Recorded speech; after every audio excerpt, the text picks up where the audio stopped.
నీళ్ళతో మన్నే నాపై పోస్తూ ఉన్నారే తలువాలు ఒడి బియ్యాలు నువ్వోసుకోవే ఈ మన్ను పరుపులనే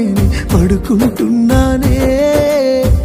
ఆ పూల పరుపులను హాయిగా నిదరోవే పైసా పైసా అన్నాడు గదనే నిన్ను గన్న నాన్న ఆఖరికి కురిసేది ఆటన సిక్కలానా పరుగు పరుగు అంటూ తీస్తిరి గదనే పరుగు